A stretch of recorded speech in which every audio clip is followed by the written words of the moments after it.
नमस्कार बच्चों, मैं आपको क्लॉक का नेक्स्ट टॉपिक फिर से आगे लेके चल रहा हूँ। ध्यान से देखिएगा। लास्ट क्लास में हम घंटे और मिनट के बीच का कोण निकालना सीख रहे थे, उसी से रिलेट क्वेश्चन देखे थे। उसके आगे के क्वेश्चंस को आज हम अपनी क्लास में कंटिन्यू करते हैं। तो नेक्स्ट क्वेश्चन देखते हैं बच्चों। जो क्वेश्चन है, घड़ी में 10 बजे घंटे और मिनट की सुई से बने कोण की माप क्या होगी। तो उसी से रिलेटेड क्वेश्चन फिर से आ चुका है, जिसमें थीटा की फॉर्मूला आपको मैं बता चुका हूँ। Theta equal to 30h difference 11/2m, जो आपका ये फॉर्मूला है। इस फॉर्मूले को आप लगा के फिर से सॉल्व कर लीजिए। 10 बजा है यानी क्लियर सी बात है, h की वैल्यू 10 हो जाएगी और m की वैल्यू 0 0, क्योंकि मिनट कुछ भी नहीं होंगे। तो मिनट कुछ भी नहीं है तो फटाफट से आप इसको सॉल्व कर लीजिए। तो मिनट जब कुछ नहीं है तो 30 इंटू एच, डिफरेंस पूरा 0 हो जाएगा क्योंकि m की वैल्यू 0 है, यानी ये 300 डिग्री समथिंग हमारा ये आता है। और जब ये 300 डिग्री आ रहा है, इसका मतलब 300 तो ऑप्शन ही नहीं है, तो कोई प्रॉब्लम नहीं है, ये रिफ्लेक्स एंगल है। तो थीटा इक्वल टू एक एंगल और भी होता है 360 माइनस थीटा, यानी एक एंगल थीटा और एक 360 माइनस थीटा। तो एक 300 है और एक 360 माइनस 100 हो जाएगा, जिससे आपका 360 माइनस 300 सॉरी, तो वैल्यू देखा जाए 60 डिग्री आएगी, जो कि ऑप्शन नंबर सी आपको दे रहा है। सही है, ये क्वेश्चन आपका सॉल्व हो चुका है। अगला प्रश्न देखते हैं इसी के साथ। एक घड़ी में समय 3:13 हो रहा है, जल प्रतिबिंब में समय क्या होगा। जल प्रतिबिंब बच्चों, तो मिरर इमेज का तो मैंने आपको कॉन्सेप्ट बताया ही था कि कितने में से माइनस किया जाता है, 1160।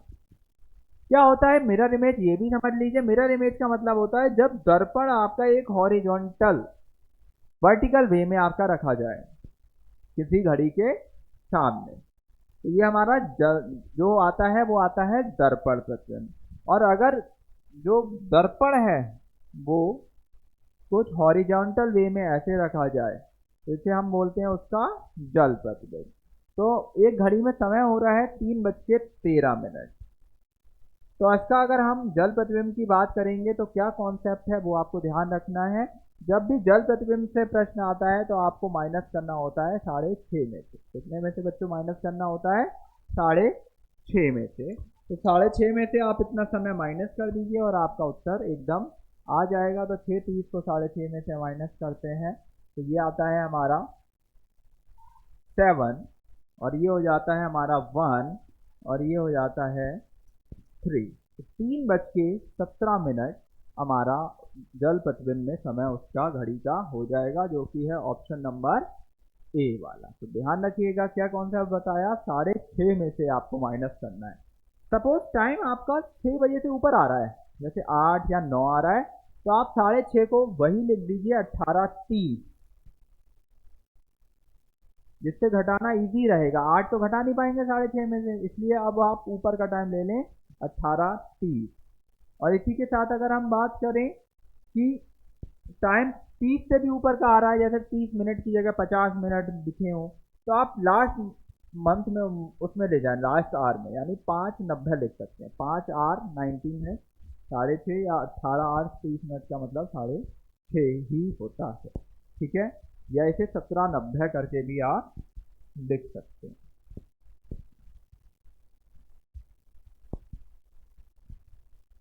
क्लियर हो चुका होगा, आगे बढ़ते हैं।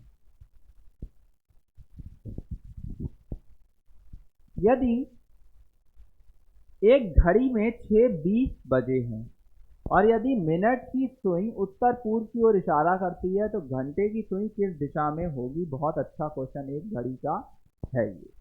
तो जरा देखिए, एक घड़ी में कितना बज रहा है बच्चों, 6:20 हो रहा है। तो 6:20 के लिए अगर हम समझें, ये 12 हो गया, ये 1 हो गया, ये 2 हो गया, ये 3 हो गया, 4 5 और ये 6 7 8 9 10 11 और ये 12। ठीक है बच्चों, तो 6:20 हो रहा है। 6:20 का मतलब कुछ जो हमारी सुई है घंटे की वो तो बिल्कुल 20:04 पे ही होगी, लेकिन जो मिनट वाली सुई होगी, मिनट वाली 4 पे होगी, और जो घंटे वाली सुई होगी वो 6 से हट चुकी होगी। और कितना डिग्री हटी होगी बेटा, 20 मिनट हो चुके हैं, यानी 10 डिग्री का इसका मूवमेंट हो चुका होगा। घंटे वाली सुई का, ये मिनट।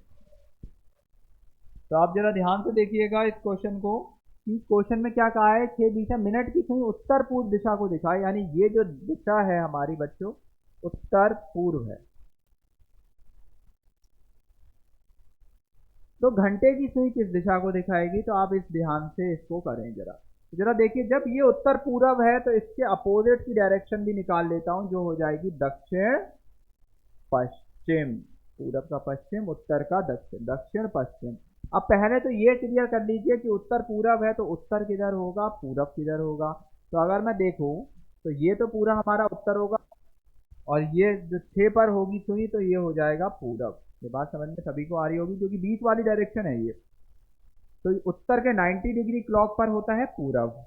तो अगर इधर उत्तर है तो 90 डिग्री क्लॉक पर इधर पूरब हो गया, और जब इधर पूरब हो गया तो क्लियर सी बात है इधर पश्चिम होगा, और इधर उत्तर है तो इधर दक्षिण होगा। देख लीजिए, चेक कर लीजिए, दक्षिण और पश्चिम के बीच में आ चुकी है, सारी डायरेक्शन अब हमारी क्लियर हो चुकी है। तो अब आपके लिए एक थोड़ा सा डाउट इसमें क्रिएट हो जाता है कि सुई 6 पर है या 6 पर नहीं है, क्योंकि अगर 6 पर है सुई तो आंसर पूरब होगा, और 6 से अगर हट गई, जो स्लॉट चेंज हो चुका है, 6 पर नहीं रहा, तो जब इस स्लॉट में आ गया तो ये इस सेक्टर की बात हो जाएगी। तो इस सेक्टर की बात करेंगे तो ये तो दक्षिण पूरब हो जाएगा भाई। ठीक है बच्चों, ये चीज़ आप ध्यान से देखिए, क्योंकि ये पूरब है तो ये हमारा दक्षिण पूरब हो जाएगा, तो वो हमारा बहुत ध्यान से आपको क्वेश्चन को देखना होगा। अब दो आंसर दिख रहे हैं, या तो पूरब या दक्षिण पूरब, लेकिन पूरब ये तब लेते जब ये सुई हमारी 6 पर हो। कहाँ पर होती है बच्चों, 6 पर होती, लेकिन सुई तो 6 से हट चुकी है, 10 डिग्री का मूवमेंट हो चुका है। तो एक्यूरेट आंसर की बात करेंगे तो इस स्लॉट में जाएगा, तो आंसर जो आ जाएगा दक्षिण पूरब आ जाएगा। बहुत आसानी से अब आपको समझ में आ चुका होगा कि क्वेश्चन क्या था। क्वेश्चन ये था, एक घड़ी में 6:20 हो रहे हैं, तो 6 बजे हमारी सुई 6 पर है नहीं, लेकिन वो उत्तर पूरब दिखा रहा है 20 वाला समय, तो इसके जस्ट अपोजिट हो जाएगा दक्षिण पश्चिम, और जब वो दक्षिण पश्चिम हो गया तो उत्तर के अपोजिट दक्षिण, और ये जब दक्षिण हो गया तो ये हमारा पश्चिम होगा, क्योंकि ये दक्षिण पश्चिम हो चुका है, और उत्तर के 90 डिग्री क्लॉक में पूरब होता है, तो उत्तर आएगा हमारा दक्षिण पूरब। ध्यान से बहुत देख लें इसको बच्चे।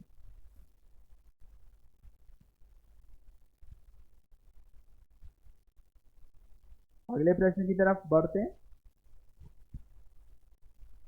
फिर से वही क्वेश्चन आ चुका है, 2:30 बजे घड़ी की दोनों सुइयों के बीच न्यून कोण क्या होगा। तो जरा बताइए, 2:30 बजे न्यून कोण आपको बताना है।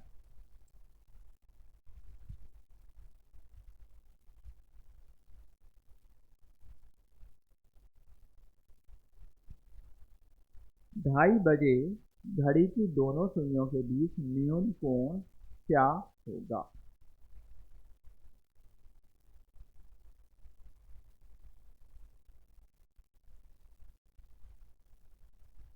तो वही फॉर्मूला लगाते हैं, theta equal to 30h difference 11/2 m।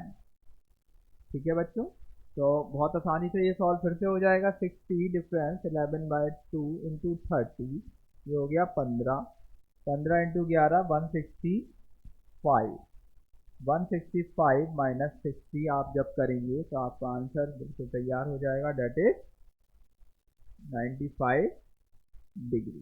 सही है, आंसर आ चुका है 95। अच्छे से समझ में आ रहा है। ठीक है, आगे बढ़ते हैं। एक प्रश्न है, एक घड़ी पहले घंटे के दौरान 1 मिनट, दूसरे घंटे के अंत में 2 मिनट, तीसरे घंटे के अंत में 4 मिनट, चौथे घंटे के अंत में 8 मिनट तेज हो रही है, और इसी प्रकार ये सिलसिला जारी रह रहा है। तो ये बताइए, किस घंटे के अंत में घड़ी ठीक 60 मिनट अधिक तेज हो जाएगी। तो ये जरा ध्यान से देखिएगा, पहले घंटे में तो घड़ी क्या हो रही है, 1 मिनट तेज हो रही है, दूसरे घंटे के अंत में हो रही है 2 मिनट तेज, तीसरे घंटे के अंत में हो रही है 4 मिनट तेज, चौथे घंटे के अंत में हो रही है 8 मिनट तेज। ठीक है बच्चों, और ये सिलसिला जारी रहता है। तो जरा देख लेते हैं, ये स्लॉट जो चल रहा है हमें 60 तक लेके जाना है, तो 1 2 4 8 हमेशा टाइम क्या हो रहा है, डबल हो रहा है। तो आगे 5वें घंटे की बात करेंगे तो कितना तेज हो जाएगी वो, 16 घंटा 16 मिनट। छठे घंटे में कितना हो जाएगी, 32। अब जरा देखें, ऐड देख लें कि हमारा 60 तो नहीं बन रहा है। 3 और 7, ये हमारा 7 हो गया, ये हो गया 15, और ये हो गया हमारा लमसम वैल्यू 1 3 7 15 और 16 31, और 31 और 32 ये निकल चुका है 60 से ऊपर। ये बात आपको ध्यान से समझनी होगी, क्योंकि देखिए पहले घंटे के दौरान 1 मिनट तेज हो रही है, दूसरे घंटे के अंत में 2 मिनट तेज हो गई, ठीक है, और तीसरे घंटे के अंत में 4 मिनट तेज हो गई, और चौथे घंटे के अंत में 8 मिनट तेज हो गई। इस प्रकार ये सिलसिला जारी रह रहा है। तो ये बताइए कि किस घंटे के अंत में घड़ी ठीक 60 मिनट से अधिक तेज हो जाती है। तो अगर हम देखें तो यहाँ तक तो ये 5वें घंटे तक तो ये कितना रही है हमारी, अगर इनका सम देखते हैं तो ये देखिए ये तो अभी 60 नहीं हुआ, लेकिन छठे 1 2 3 4 5 घंटे के अंत में तो ये 60 से कम ही रही। ये बताइए कि किस घंटे के अंत में ठीक 60 मिनट से अधिक तेज हो जाएगी। तो किस घंटे के अंत में, तो 5 घंटे में अगर हम देखें तो 5 घंटे तक तो नहीं हुई, लेकिन 5 घंटे के बाद जैसे छठा घंटा आएगा वो 60 मिनट से अधिक तेज हो जाएगी। तो इसका आंसर अगर हम देखें तो क्या आंसर आएगा इसका, 5वां घंटा। 5वें घंटे के अंत में ठीक 60 मिनट से अधिक तेज हो जाएगी, क्योंकि 5 घंटे तक तो नहीं होगी, लेकिन 5 घंटे का जैसे ही अंत हो जाएगा जैसे ही छठा घंटे में आएगी घड़ी 32 मिनट बढ़ चुकी होगी, जो कि 60 से ऊपर का समय हो जाएगा। सही है, तो आंसर क्या आएगा इसमें, 5वां घंटा। ठीक है, आगे बढ़े, बहुत नेक्स्ट क्वेश्चन की तरफ हम देखते हैं। दर्पण में घड़ी के प्रतिबिंबों में 3:15 दिखाई देता है, तो सही समय क्या होगा। बताइए बच्चों, क्या आंसर आएगा इसका। 3:15 हो रहा है दर्पण घड़ी के प्रतिबिंब में,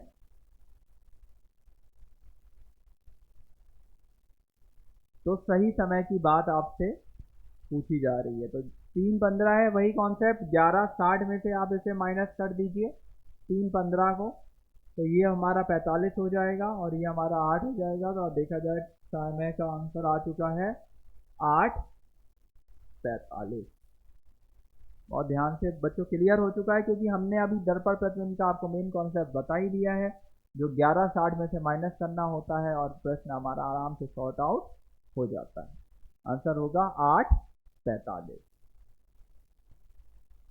क्लियर, नेक्स्ट प्रश्न की तरफ बढ़ते हैं। फिर से क्वेश्चन आ चुका है, 4:30 पर घड़ी की दोनों सुइयों के बीच कितने डिग्री का कोण बनेगा। देखिए जरा कि क्या क्वेश्चन है। 4:30 दिया हुआ है, फिर से वही question, theta equal to 30h difference 11/2m। तो 11/2m 30h का डिफरेंस है, और इस फॉर्म को आपको इसमें लगाना है। तो आप लगाइए और आंसर बताइए क्या आएगा। 4, यहाँ पे अगर हम 4 से मल्टीप्लाई करें, ये 4 हो गया, डिफरेंस 11/2, m की जगह पे आपकी वैल्यू लग जाएगी 30। तो आप इसे सॉल्व करें तो ये 15 हो गया, तो ये 120 डिफरेंस 165, 120 डिफरेंस 165, यानी आंसर हमारा आ चुका है 45 डिग्री। आराम से क्लियर ये हो रहा है। अगला प्रश्न देखते हैं। घड़ी की दोनों सुइयों के बीच 8:24 पर कितने डिग्री का कोण बनेगा। फिर से कोण वाला एंगल है, 8:24 की बात की जा रही है। तो कोण से आपको ये इसका भी आंसर सॉर्ट आउट करना है। तो theta equal to 30h difference 11/2m लगाइए और प्रश्न को सॉल्व करिए।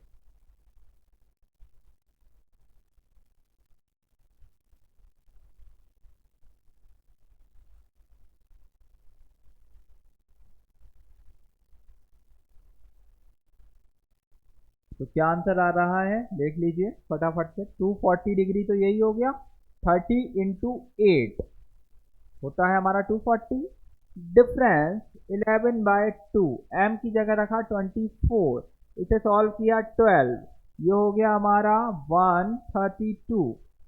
तो 132 माइनस 240, 240 में से अगर हम 132 को माइनस करेंगे तो आंसर क्या आएगा? 108 डिग्री। समझ में आ गया होगा। अगला प्रश्न देखते हैं।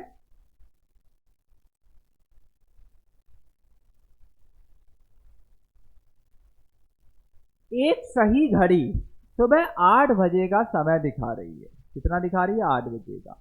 अब घंटे की सुई कितने डिग्री का कोण बना चुकी होगी जब घड़ी में दोपहर के 2 बजे होंगे? तो बहुत ध्यान से समझना है पहले कि क्वेश्चन क्या है। क्वेश्चन ने ये कहा है कि एक घड़ी सुबह 8 बजे का समय दिखाती है, तो 8 बजे से दोपहर के 2 बजाने घंटे की सुई का मूवमेंट देखना है। तो हम आपको पहली क्लास में बच्चों बता चुके हैं कि घंटे की सुई पर मिनट कितने डिग्री का कोण बनाती है बच्चों? आधे डिग्री का कोण बनाती है। ये मेरी आप क्लॉक की पहली क्लास में मैंने आपको बताया था, हर सुई के बीच के एंगल्स के बारे में। तो घंटे की सुई बनाती है हाफ डिग्री का, मिनट की सुई बनाती है 6 डिग्री पर मिनट का, और सेकंड की सुई बनाती है 360 डिग्री पर मिनट का कोण। तो अब अगर हम देखें दोपहर के 2 बजेंगे तो कितने घंटे हो जाएंगे? 8 से 2 के बीच में।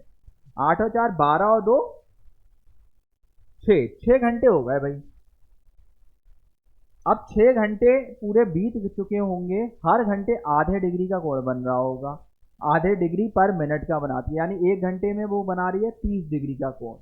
30 डिग्री बना रही है, तो 6 घंटे में वो कितना कोण बनाएगी सुई? 180 डिग्री। सिंपल सा आंसर आपका ये सॉर्ट आउट हो चुका है। तो 6 घंटे में घंटे की सुई कितने डिग्री का कोण बनाएगी? 180 डिग्री का कोण बनाएगी जब घड़ी में दोपहर के 2 बजे। क्वेश्चन बहुत आसानी से समझ में आ गया होगा। एक बार मैं फिर से रिपीट कर देता हूं। आधा डिग्री पर मिनट का कोण बनता है, यानी 1 घंटे में पूरा आधा डिग्री पर मिनट का मतलब हो गया 30 डिग्री। 60 मिनट में 30 डिग्री बन गया।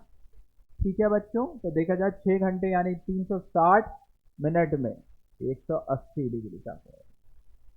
ठीक है, अच्छे से समझ में आ गया होगा। अगले प्रश्न की तरफ बढ़ते हैं। फिर से एक क्वेश्चन आ चुका है। अच्छा, ये आया है घंटे 3 और 4 के बीच में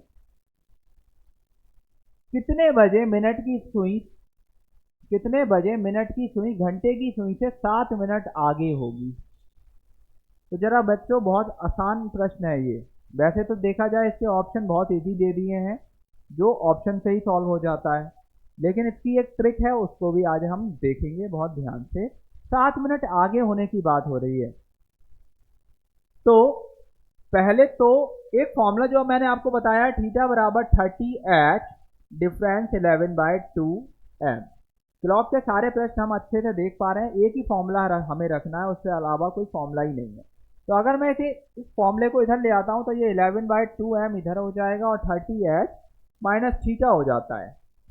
और m बराबर अगर हम देखें तो ये हो जाता है 2/11 30h plus minus theta. Theta हमेशा 2 होते हैं, इसलिए हमेशा एंगल 2 लेके चलते हैं, प्लस और माइनस बोथ। तो अब आप ध्यान दीजिएगा कि ये मैंने क्या किया, ये मैंने इस फॉर्म को मॉडिफाई कर दिया, इस वाली फॉर्म को। m equal to 2/11 30h plus minus theta. अब इन्होंने कहा 3 और 4 के बीच मिनट की सुई घंटे की सुई से 7 मिनट आगे हो। 7 मिनट आगे का मतलब क्या? मिनट की सुई का मूवमेंट तेज हो रहा है, 6 डिग्री पर मिनट आगे होती है आपकी मिनट की सुई, तो 7 मिनट आगे होना है उसे। तो 7 मिनट में पर मिनट वो 6 डिग्री आगे हो रही है, तो 7 मिनट में वो कितने डिग्री का कोण बनाएगी बच्चों? 42 डिग्री का। देखो 1 मिनट में वो बनाएगी 6 डिग्री का। सही है बच्चों? तो 7 मिनट में कितना बना देगी? 42 डिग्री। सिंपल सी बात है। थीटा की जगह अब आपको रख देना है 42 डिग्री, और आगे चल रही है तो माइनस लेंगे नहीं क्योंकि सुई आगे जा रही है। मिनट की सुई घंटे की सुई से आगे जा रही है, प्लस ले लेंगे। सिंपल सी बात है। थीटा हो गया हमारा 42 डिग्री, एच हमारा वही हो जाएगा 3, क्योंकि 3 और 4 के बीच की बात हो रही है। बस आप इतना सॉल्व कर लेंगे, जितने मिनट आएंगे उतने मिनट आप उसमें 3 बजे में जोड़ दीजिएगा। तो ये हमारा हो गया 90 प्लस 42। इसे अगर हम सॉर्ट आउट करें तो ये वैल्यू हो जाती है हमारी 132 इंटू 2 अपॉन 11। ठीक है, तो 11 से इसे काटेंगे तो ये तो पूरा 12 टाइम्स जाएगा, 12 इंटू 2 24 मिनट्स आ जाएंगे। आप देखिए बहुत इजी प्रश्न हो गया, बहुत आसानी से आपको समझ में भी आ रहा होगा। क्या बताया मैंने कि 1 मिनट में 6 डिग्री का कोण, इन्होंने कहा था 3 और 4 के बीच कितने बजे मिनट की सुई घंटे की सुई से 7 मिनट आगे होगी, तो मिनट की सुई हमारी 1 मिनट में 6 डिग्री का कोण बनाती है, तो 7 मिनट आगे होने में उसको कोण बनाना पड़ेगा 42 डिग्री का। अब वो 42 डिग्री का तो कोण हमें पता चल गया, जो हमने मॉडिफाई करके फॉर्म लिखी m बराबर 2/11 30h प्लस माइनस थीटा। अब मैंने माइनस इरेज इसलिए किया क्योंकि सुई जो है मिनट की सुई घंटे की सुई से आगे है। अब अगर मिनट की सुई घंटे की सुई से पीछे होती तो मैं माइनस लेता, प्लस नहीं लेता, क्योंकि मैं पीछे जा रहा हूँ, बैक जा रहा हूँ। तो बहुत ध्यान से आप समझिए, प्लस मैंने क्यों दिया, इसलिए दिया।